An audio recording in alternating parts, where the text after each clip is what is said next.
Hello everyone, welcome to Lukmaan IAS. Today we are going to have the Hindu newspaper analysis dated 30th of November 2023. In today's newspaper analysis, we are going to cover a mapping topic that's going to help you to prepare for the mapping section in the prelims exam. Apart from this, we are going to cover the most important articles from the newspaper. Along with this, we have also taken few questions for discussion today. Okay, so we are going to discuss those questions also with you.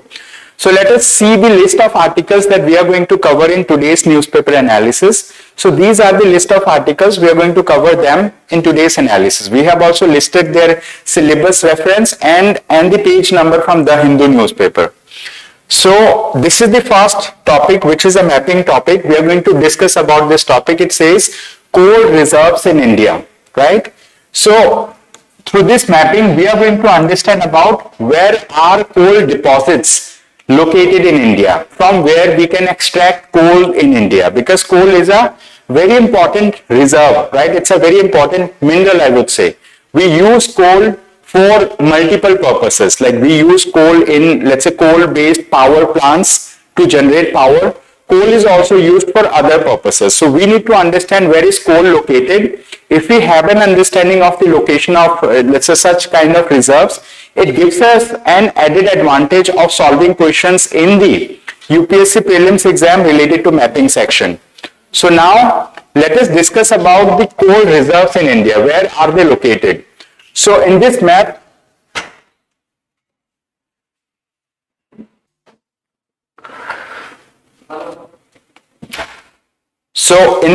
we are going to see the locations, right? The shaded places over here showcases the location of coal reserves in India. Over here, if we see, like, in Assam, right? Assam and also in Meghalaya, right? Assam and Meghalaya, we do have coal reserves in India. Apart from this, if we talk about the state of Jammu and Kashmir, here again we have coal reserves in India. Okay, Assam and Meghalaya, we find coal reserves. Jammu and Kashmir, we find coal reserves. And if we talk about Gujarat, so to the northern portion of Gujarat, over here also we find coal reserves. And in the state of Rajasthan over here, we find coal reserves. And two more important and prominent areas are these, right? So we find coal reserves here, over here, in Telangana, Maharashtra and Madhya Pradesh. So this particular belt, right? So over here we find coal reserves. Apart from this, here also we find coal reserves that are, let's say, located across multiple states in India. All right. So here we have coal reserves. For example, it is found in the state of Odisha. Name of Odisha has been, let's say, like, is this way. So this is found in Odisha, in Chhattisgarh, in Madhya Pradesh, in Jharkhand and West Bengal. So this is one such stretch, right, where we find coal reserves in India. And also we have Tamil Nadu, right, in the southern portion of India, in the state of Tamil Nadu, we find coal reserves. So these are the important locations where we find coal reserves in India. Apart from this, like if I show you another map, right, so this is let's say, like, minute map. So in this map, we have detailed about the coal reserves, means the specific locations where we find coal reserves, right? So these are the similar locations that we have seen earlier, but here there are further subdivision or classification of coal mines. For example, coal, coal mines or coal basins have been categorized into 4 categories: the category 1, category 2, category 3 and category 4. In category 1, we find the coal reserves in Jharia, Bokaro, Raniganj, North, this Karanpura. Okay, so this is this particular location. So this is category 1. And category 2 includes South, Karanpura, then Rajmahal, Shohagpur, and then we have Penchkana. Okay, Penchkana. So this is let's say, there are some places that are shown in green color in this map. So they showcases the location of category 2 coal reserves. Category 1 coal reserves are those coal reserves where we find the coal of better quality. Good quality coals are found in these places. Apart from this, category 3, so this is, let's say, like, in these places like this Wardha Valley, K Talcher and this valley. Okay, so and the category 4, here we find Cambay Basin, Rajasthan, Jammu and Kashmir, and Neyveli. You might have heard about Neyveli Lignite Corporation of India. So Neyveli over here means like in these places we find coal reserves, right? So these coal reserves that are already located over here. In your free time, you can give some additional time to understand about the locations of coal reserves. And I recommend you to go through the 10th standard NCERT book of geography, where let's say NCERT has showcased different kind of mineral reserves in different places in the country. All right. So with this, let us quickly move to the first topic of the day. This is name of the topic is social justice, sexual education and need of our times. In this article, we are going to understand about the importance of sex education or sexual education in a school curriculum in our society, so that like we can make our adolescent children, right, more aware about their sexual rights, so that they can understand the gender, let's say like gender norms in the society, and they can have compassion for different genders in the society. So we are going to understand about that.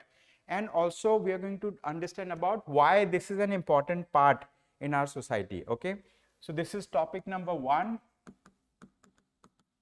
Name of the topic is social justice, sexual education. Social justice,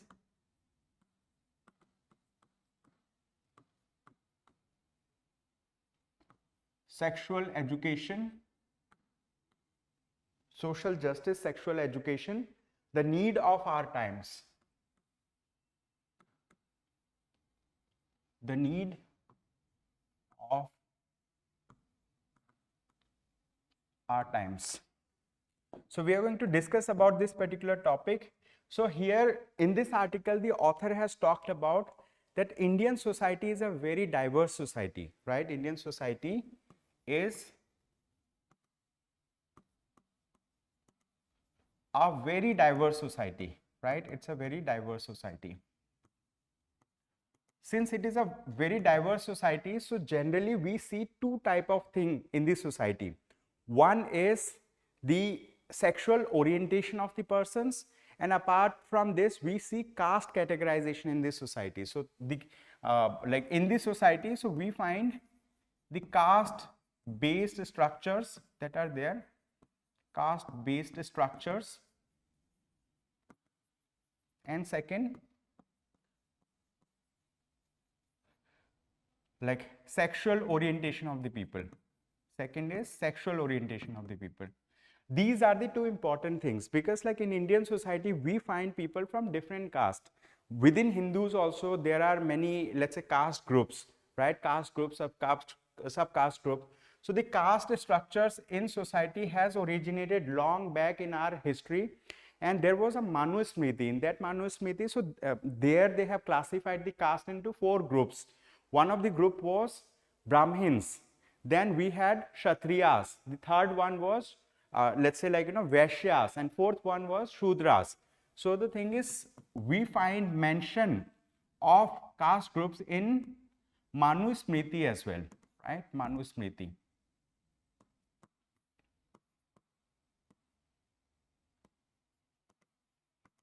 So here we find mention of 4 castes. Number 1 is Brahmins, right? Number 1 is Brahmins. Number 2, we find Kshatriyas. Kshatriyas. Number 3, we have Vaishyas. And number 4, we have Shudras. So these were historical classifications of caste groups within Hindu society itself. Brahmins were considered to be the upper caste. So they were the ones who used to advise, right? Who used to advise the kings, right?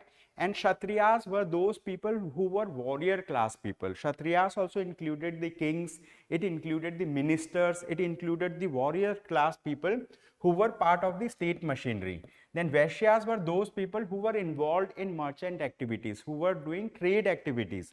Then we had Shudras. Shudras were those people who were lower caste, who were considered to be lower caste people. They were involved into manual work or service, right? Servicing the upper caste people. They were also involved in cleaning activities in this society. So the Shudras were considered to be the lower caste people, let's say in ancient India. But like when India became independent, then we thought of creating our society a kind of homogeneous society. We wanted to give equal status to all citizens of India.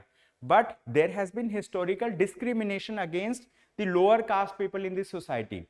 So that's why the government of India has chosen, right, to go for affirmative action. What do we mean by affirmative action? Affirmative action means reservation, giving reservation to the lower caste people in academic institutions for their education and also giving them reservation in government jobs, right? Government jobs. And in the Constitution of India also, if we talk about the Constitution of India, in the Constitution of India, there are certain articles, and these articles of the Constitution of India prohibit any discrimination on the basis of caste, sex, religion, right, etc. So Article 15 of the Constitution of India talks about prohibition of discrimination on the basis of caste, religion, sex, place of birth, etc. So the caste based structures are part of the society, but like in this article the author says that the society is already deeply divided into caste based hierarchies. But the thing is, the Constitution of India envisages a kind of Indian society that is equalitarian, where every citizen of India has equal rights. For that, like, through our institutions, the institutions that have been established by the government of India, we want to give, let's say, through our institution, we want to give equal rights to the citizens. We want to, let's say, like, do away with the caste-based structures in this society, right? But the thing is, if we talk about Indian society, here in Indian society also, Indian society is considered to be a deeply patriarchal society. What kind of society? It is considered to be a deeply patriarchal society. Okay, deeply patriarchal society. When we talk about deeply patriarchal society, it simply means that here males are considered to be the dominant, right? Dominant groups as compared to females or women, right? As compared to females or women. So this kind of, like, it also brings some kind of, let's say, like, division in the household itself. In the household, males generally dominate the decision making capacity. So what happens, this particular thing also percolates to our children. Our children also gets a notion that female are considered to be the second class and all. So the thing is, it is very important that, like, we provide sex education in our society. Sex education does not only mean that, like, we should give them information about differences in the gender, but we also need to tell them about how different genders need to be treated. If there is a female girl child who is going to a school, how she should, let's say, like, talk to other maybe male counterparts, how they should talk to their, let's say, like, teachers and all. Similarly, the boys must also be made aware, like, how they should interact with their female counterpart in the schools and society. So the thing is, schools play greater role, households or family play greater role, and there is a need for providing sexual education to the children. Why? Because if we provide sexual education, we will also make them understand, right, how to interpret different kind of, let's say, like, behavior of people in schools, in institutions, in houses and elsewhere. So in this article, the author says that sexual orientation is something for which, let's say, like, we need to provide sex education. And recently, one of the high courts in India, it is Madras High Court, right? Madras High Court has come up with a judgment, and in that it is Calcutta High Court. Calcutta High Court has said that children have a right to access sexual education and sexual and reproductive health services. And when education is right, it is but natural that sexual education is part of it. So Calcutta High Court, right? Calcutta High Court has talked about importance of sex education for the children, and Calcutta High Court has said that education is a broader perspective, right? Education should be provided to all the children, but as part of education, sex education must be included, right? Sex education must be included. Recently, there was a movie also. Name of that movie is Oh My God 2. The main theme of that movie was to provide sex education to the children in schools, right? If you go through, if you watch that movie, you will understand, right, why sex education is important. This is Oh My God 2. Akshay Kumar is the actor over here in this movie. So this is the thing. So in this article, the author talks about two important government programs that the central government of India has initiated in this perspective. So we are going to write the names of these programs so that you at least have an understanding about these programs. One of the program is known as the Adolescent Reproductive and Sexual Health Strategy. The adolescent, one of the program is the Adolescent Reproductive and Sexual Health Strategy. Reproductive and Sexual Health Strategy.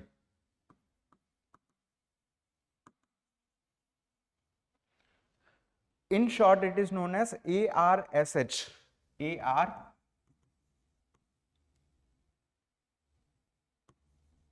ARSH. This program has been brought by the central government of India in the year of 2005.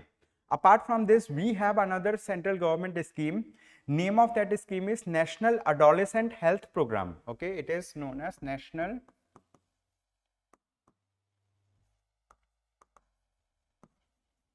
Adolescent Health Program. Okay, National Adolescent Health Program.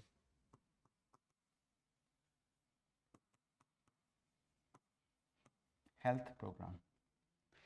In Hindi, this particular program is known as Rashtriya Kishore Swasthya Karyakram. In Hindi, the same program is known as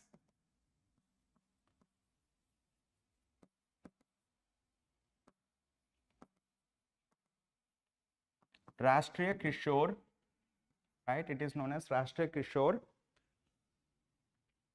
Swasthya Karyakram.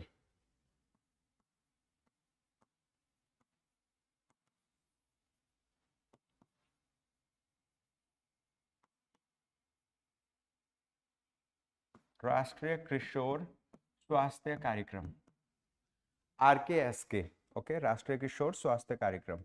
So these are the two programs of the union government, of the central government, that promotes, let's say, like, sex education or sexual education among children in schools. So this is the thing, because who are adolescent people, those people who are going to schools who are less than 18 years of age, they may be, let's say, above the age of 14 to 15, 14 to 18 years of age are those people who are in the adolescent age category, generally in case of males. In case of female, it is little less also. The lower age limit is little less.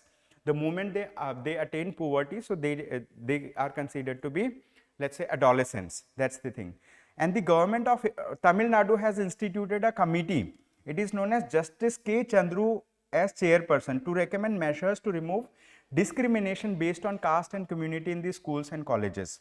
So finally, the author says in this article that when education is a right, it is only natural that sexual education is part of it, which will in turn transform gender relationships in society. So if we want to have better gender relationships in this society, so we need to impart sex education as part of the wider education in, to our children, right, to the children in the society. This is the thing.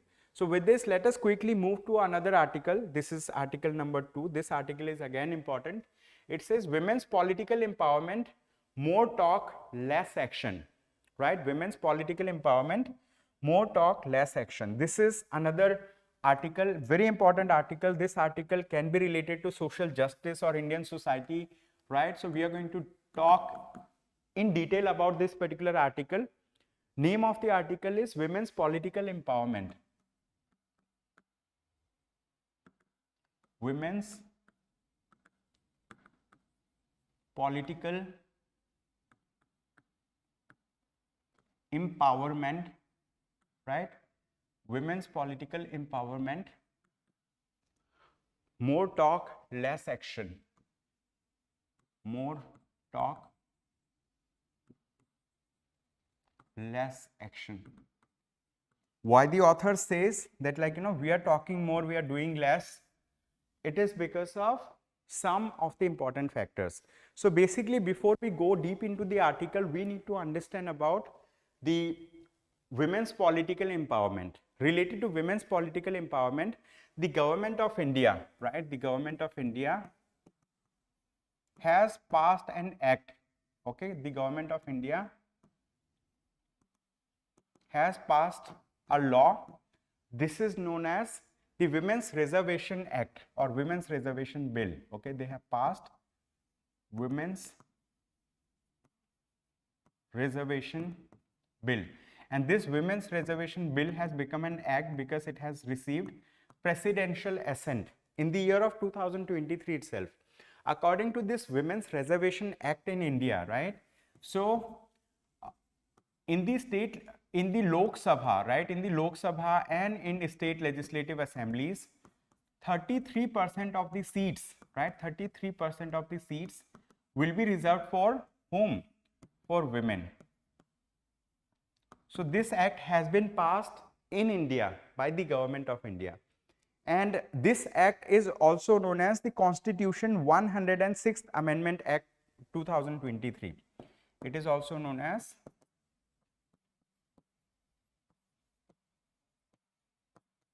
the Constitution 106th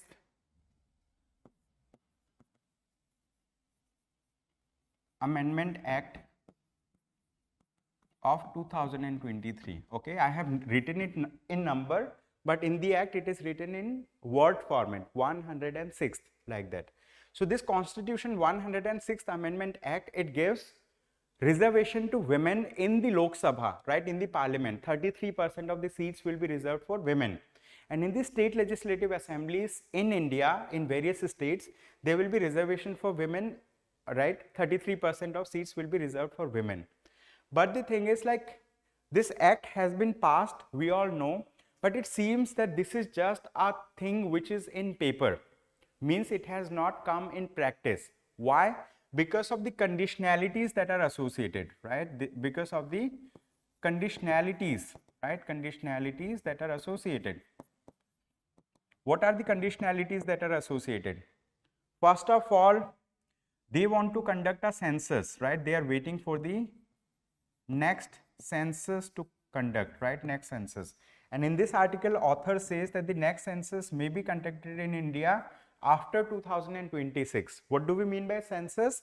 Census in Hindi is known as Janganna. Okay, it is known as Janganna, like that. Okay, I'm just writing. My Hindi is not that good. So next census, like, it is the exercise of counting the population, right, in the country. So after the next census, then they are going to have a delimitation, right? A delimitation commission will be in place, right? Delimitation commission will be in place, and this delimitation commission is going to, let's say, redraw the boundary of let's say, constituencies for Lok Sabha election and for state legislative assembly elections. Delimitation means drawing the boundaries of constituencies for polling in case of general elections and in case of state legislative assembly elections. Okay, so this delimitation commission is a constitutional body that is constituted by the President of India for the purpose of redrawing the constituencies. But the next census, which is going to be conducted here in 2023-26, before this, I mean, like, the census had to be conducted in 2021, but 2020 we have seen a COVID year. I mean, like, 2020 was a pandemic year. We faced COVID-19 pandemic, and 2021, I mean, like, the entire let's say, Indian government, India was in a recovering phase from COVID-19, right? So that time the census was not possible. So that's why the government of India is thinking of conducting the census after this election. And before this, in 1971, a census was conducted, and that census has frozen the seats of the Lok Sabha, right? In the Lok Sabha means, like, they have frozen the seats in the Parliament of India, that these many seats will be there. But after the next census, it is expected that they are going to increase the number of seats in the parliament, right? There will be, let's say, more representation of people from across the parts of the country. But what is important in this article is we need to understand about women's reservation. First of all, we need to understand why we need women's reservation. It is because, like, in Indian society, like, which is, as I discussed earlier, which is a deeply patriarchal society, so male dominate all the public spheres in all, like, let's say if you go to colleges, if you go to schools, the professors, students, so male female ratio in these institutions is highly skewed, means male are more, female are less. Okay, so female, let's say, they need to be empowered, and one of the way of empowering them is to give them the power to legislate for themselves. I mean, like, they are not only going to legislate for themselves, but they are going to be representatives of the people, right? So that's why it is very important for us to give them, let's say, like, representation in the parliament, in the state legislative assembly elections, right? So that's how we can go for women's empowerment. So apart from this, here in this article, the author talks about different ways of empowering women. Okay, author says that there are two ways of empowering women. So what are those ways? We are going to discuss about it. Okay, so it says there are two routes. First, right, there are two routes of women empowerment. Number one route is reservation of the seats for women. Okay, number one is reservation of seats for women. Seats means seats in the Lok Sabha or state legislative assemblies, right, for women. This is one of the route. The second route is, here it says, to have provision for quotas for women candidates within political parties while nominating candidates, right? It is to have quotas,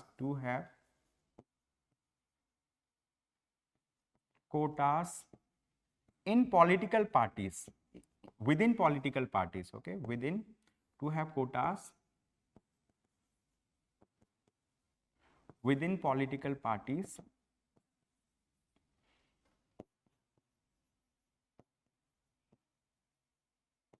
while nominating candidates, right? While nominating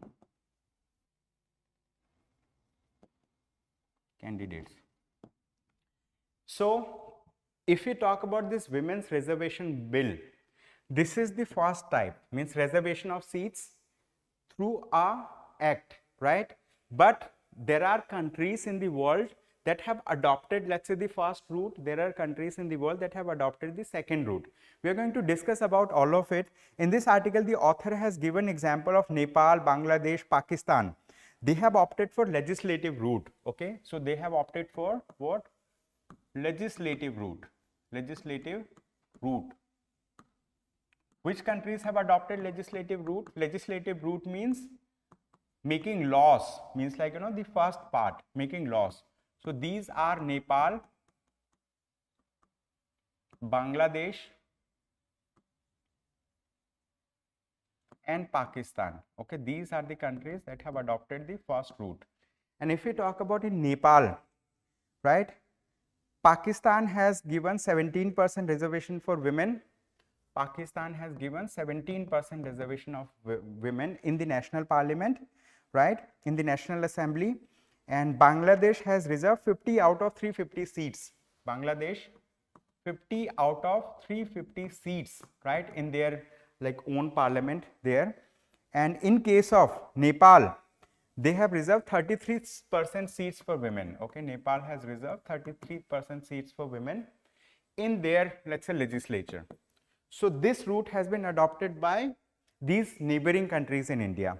Apart from this, in this article, the author has given other examples also. For example, there may be countries where there are no laws mandating quotas for women, but political parties are required to give certain percentage of tickets to women candidates. Means here we are talking about the second type of, let's say, like, route where they do not have any law that gives reservation, but these countries have adopted quota system where within political parties, means, like, political parties while nominating candidates, right, they give reservation to the women.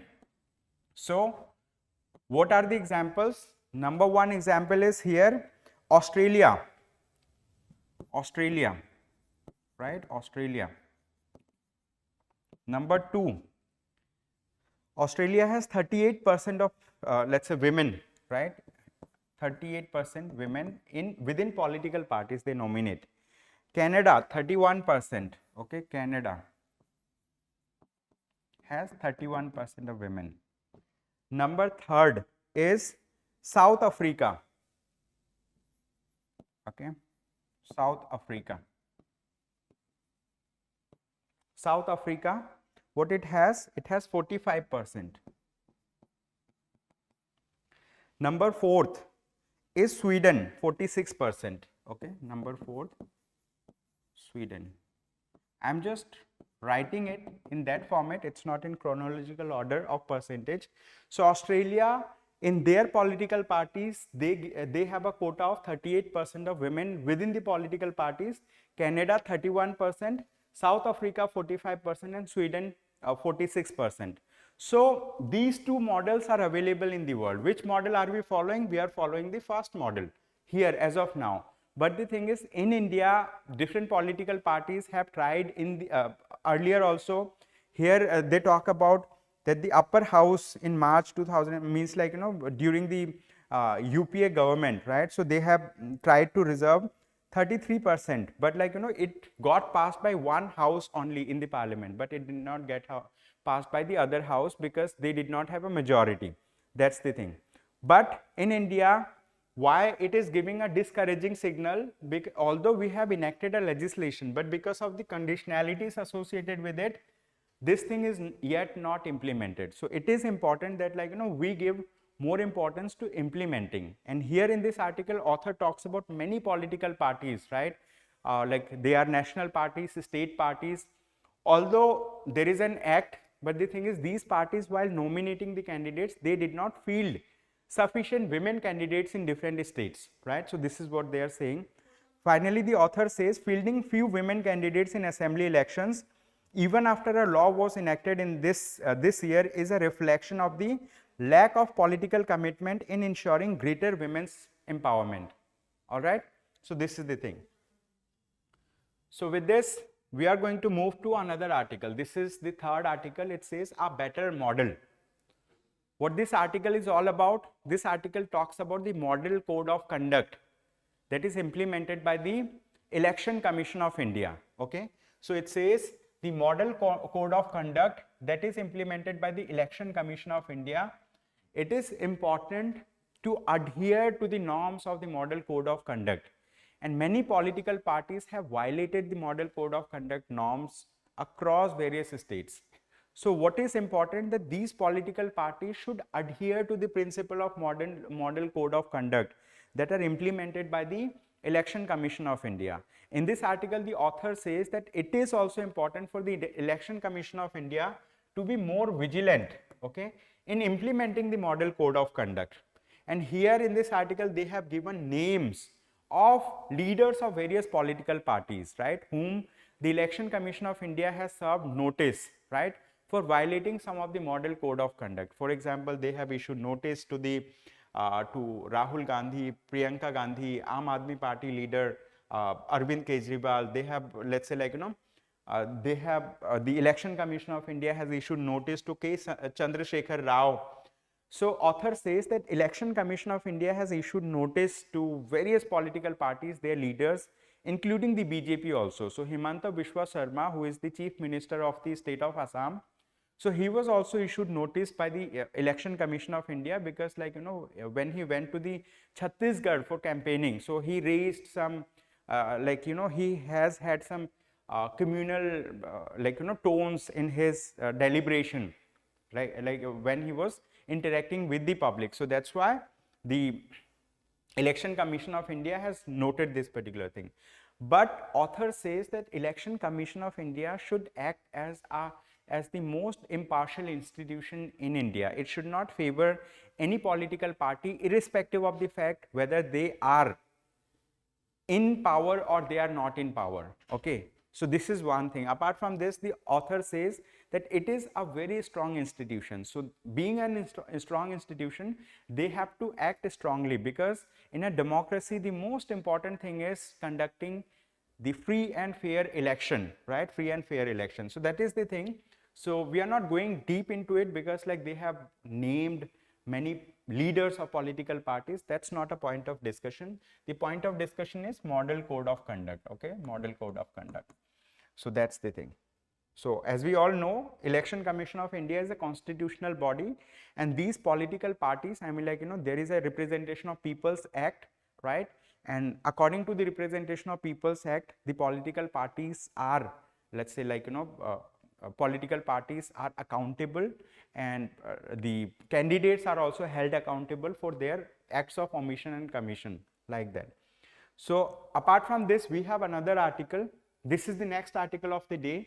We are going to discuss about this article in detail. Name of this article is Understanding Rat Hole Mining. Okay. So because of this particular article, today I have taken the mapping topic as the coal mines in India. So I have discussed with you in the beginning of the lecture the location of coal mines in India. Okay, so that was a broad perspective, so that you understand where are coal mines situated. It is there in the northeast India, it is there in Gujarat, it is there in Rajasthan, it is there, let's say, in Chhattisgarh, Madhya Pradesh, this region, right? It is there in Tamil Nadu as well. So the coal reserves are located in various places. But this particular topic is related to rat hole mining.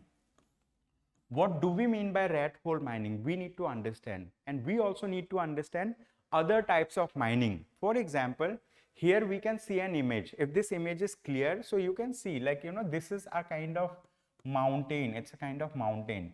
In this mountain, what people have done, people have created holes in the mountain. I mean, like, they have done some kind of digging, and this digging is up to 5 to 7 feet.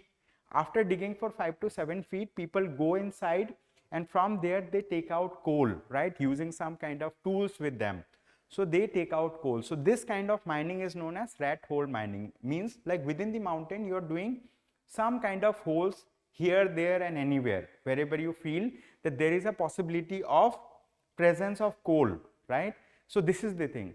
But rat hole mining is very dangerous as well. Why?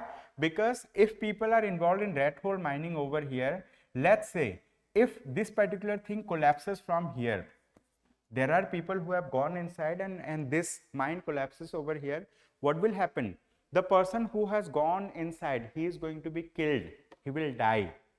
And precisely this has happened many times in the state of Meghalaya. In this article, they have given the example of Meghalaya. We discussed earlier in coal mine related thing that Meghalaya or Assam, there we find coal, we find coal mines and all.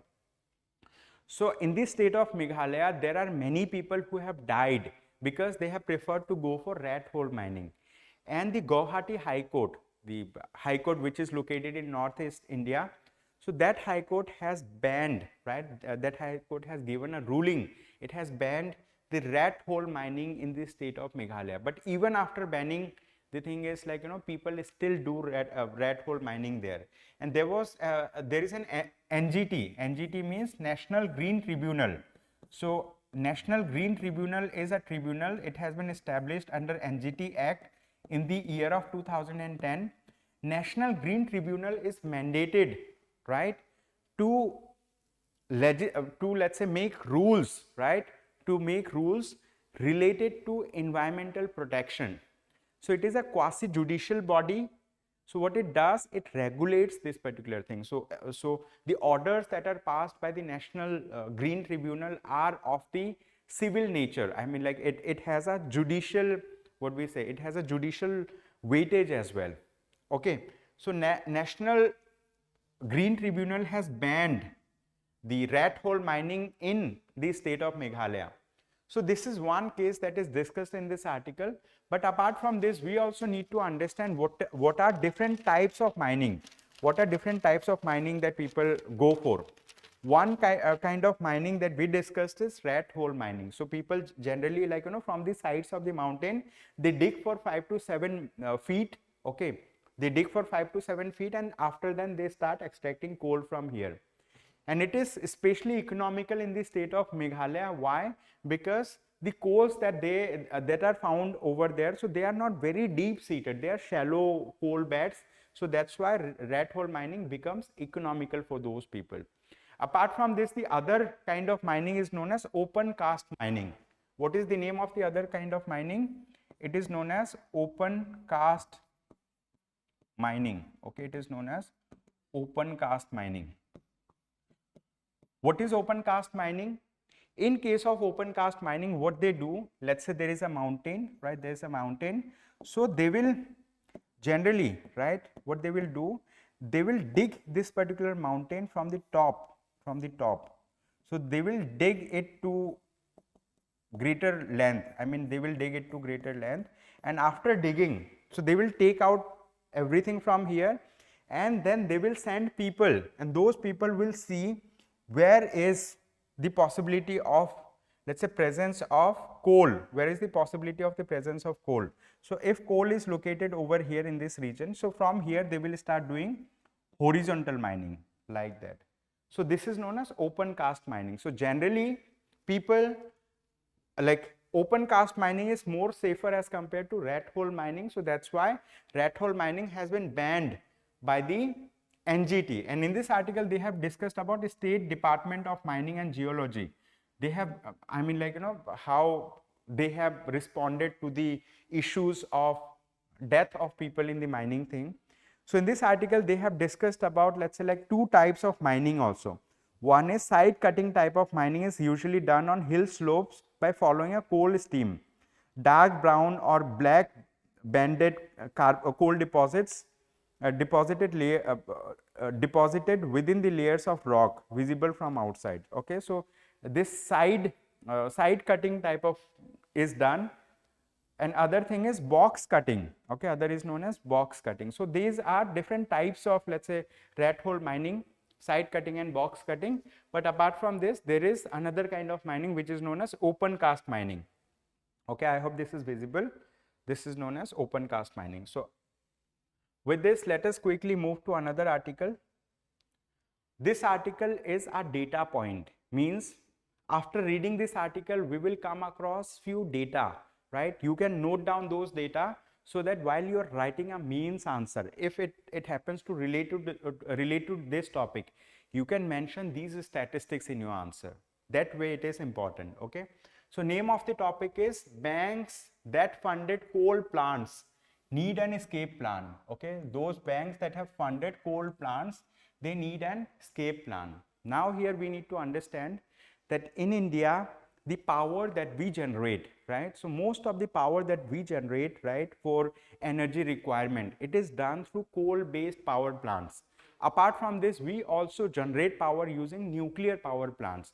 We generate power using hydroelectricity. We generate power using solar, let's say, like, like solar energy as well.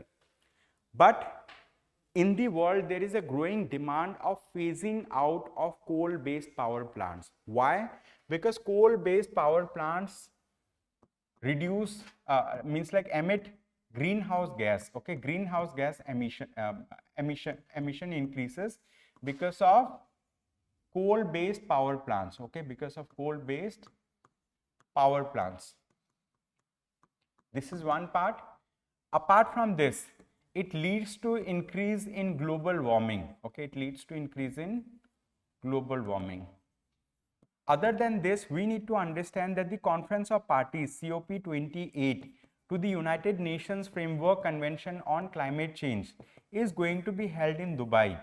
And in that particular conference, there may be a call, right, among different countries to phase down, right, or to reduce the usage of coal-based power plant. So in this article, the author has talked about that those banks that have funded, right, coal plants, those banks may be in trouble in the future. So they may need an escape plan. So in this article, basically they have, let's say, like, given some data point. One, this is a chart. It says shares of loans provided to 140 thermal power plants in India till December this. I mean, like, there are different types of banks. One of the type of bank is known as public sector bank, PSBs. Other is known as non-banking financial company. So public sector banks and non-banking financial companies, they bear 96% of the loan burden. They have given 96% like of overall loans to the coal, coal-based power plants or thermal power plants. 96% of the loans are given by public sector bank and non-banking financial company. Okay, so this is the thing. So non-banking financial institutions, they have given 65% of the loans. Public sector banks, they have given 31% of the loans. Private sector banks have given just 4% of the loans. So which banks bear the most burden? It is public sector bank and non-banking financial company. Chart 2, it says lending for coal-fired thermal power plants and renewable power projects. Okay, so over here the blue ones shows coal-fired power plant and red one shows renewables. Okay, means like power plants that use renewable sources of energy, maybe sunlight, or maybe let's say hydroelectricity, right? Those sources that are renewable in nature, that are not going to get exhausted in near future. So here it showcases that in the year of 2017, coal-fired power plant has been given maximum loan, and the loan to the renewable energy has been to some extent stagnant, means like it has gone up down very less. But the thing is, in case of coal-based power plant, the lending has reduced drastically from 2017 to 2021. Apart from this, we are going to discuss about chart 3.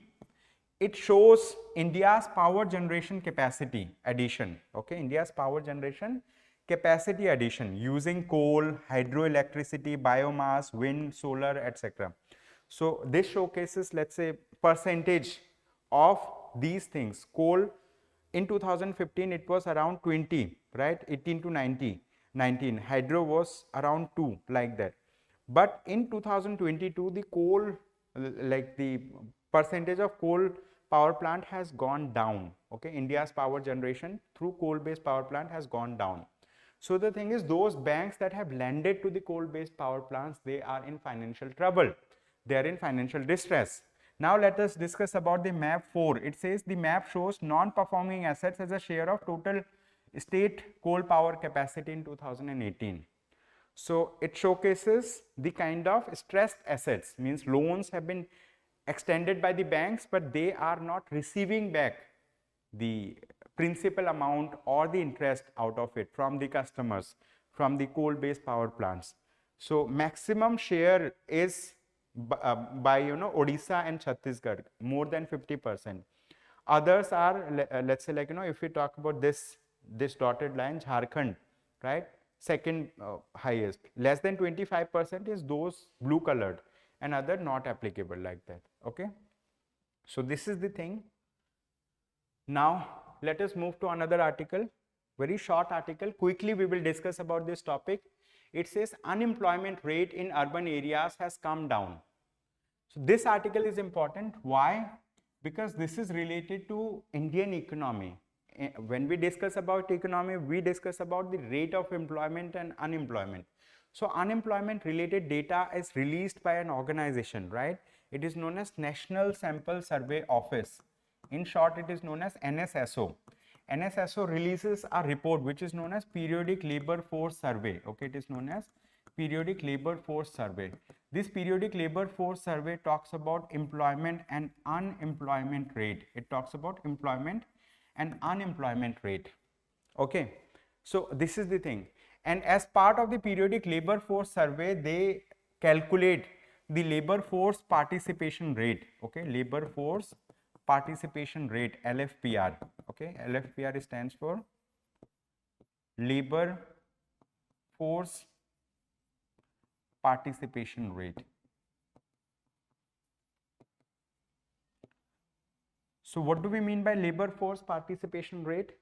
Those people who are willing to work and they are available to do work. If these people do not get employment, paid employment, they will be considered unemployed. Those people who are willing to work, right? They are available to do work. They are capable of doing work. They will be considered as labor force. How many of them actually participates in employment activities? They will be part of, let's say, like, labor force participation rate. It is like that, okay? So this is calculated by National Sample Survey Office. They release a report which is known as Periodic Labor Force Survey. And now they have released a periodic labor force survey, and it included data from July 2022 to let's say, like, September 2023, July to September 2022 to July to September 2023. So it has data of 1 year. They have compiled it quarterly, on a quarterly basis. So they have identified that the thing is, unemployment rate in India has gone down. Earlier in July to September 2022, it was 7.2%. Now in July to September 2023, it is 6.6%. It means the rate of unemployment fell from this percentage to this percent in this period, okay? In this period. So this is the thing. And who are the people who were surveyed? Those people who were above the age of 15 years, right? They were surveyed, right, as part of the periodic labor force survey. Okay, this is all in this article. So with this, let us now quickly move to another article.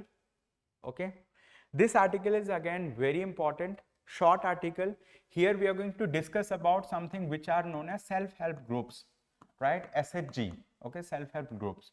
So what are self-help groups? Self-help groups are generally groups of women in villages, in rural areas, and in some urban areas also. So these women, let's say, like, make a group, and they assist one another in various, let's say, activities. These groups also, let's say, contribute their money, and they give loan to one of the members of the group. And that member who receives loan from the self-help group, they can start a business of themselves, and they will be later repaying to it. So self-help groups have been considered to be one of the important, let's say, associations of women in India that have achieved, let's say, huge progress, right, in rural areas as well as in urban areas, right? Especially in remote areas in the country, they have been instrumental, right? They assist one another. They have a community participation, feeling of community participation. So basically what has recently happened, that the central government of India has decided to provide drones to the self-help groups, like across the country, okay, self-help groups across the country.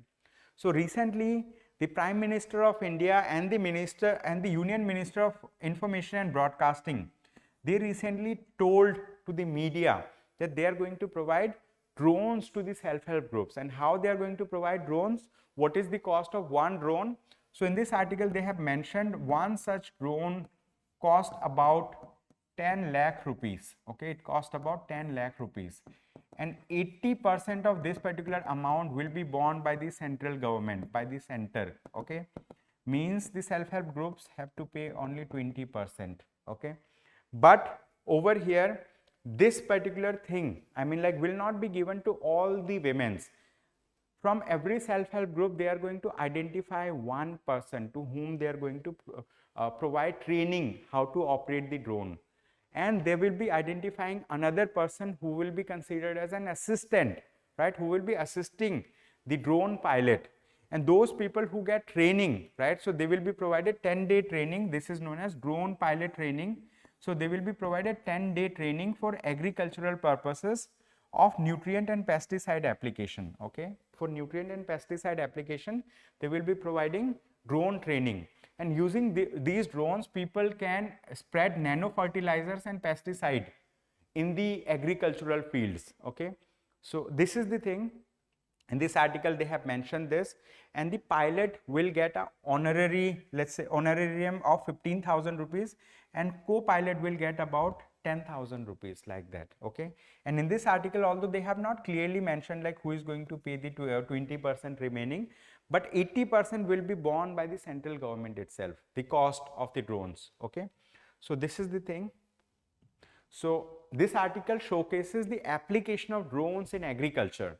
So science and technology generally, I mean, like, they ask about applications. Earlier UPSC has asked a question in prelims exam about applications of drones.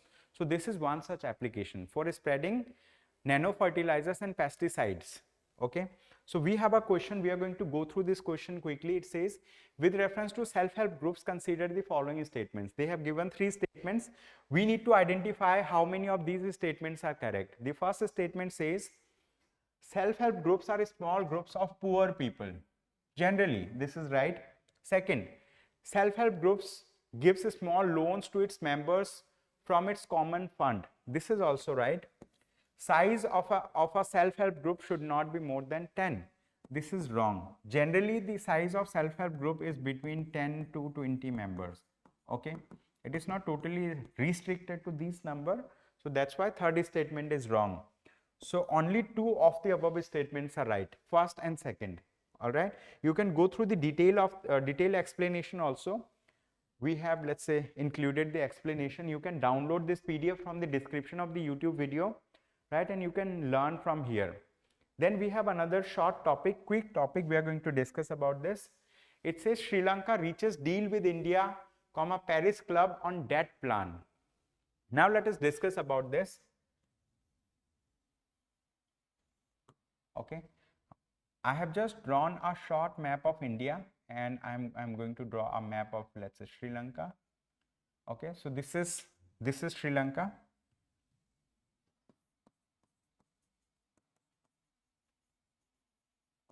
As we all know that Sri Lanka has gone through a economic distress. So Sri Lankan economy was at the verge of collapse because it was not able to pay, let's say, to its debtors. Okay, so like it has defaulted on its debtors earlier. So its economy was in turmoil, and they have sought help from the International Monetary Fund. Okay, and International Monetary Fund generally helps the countries that are in distress, but International Monetary Fund has given them some conditionalities. They have given them some conditions, right, for for assisting them. So the International Monetary Fund has given some conditions also. What were the conditions?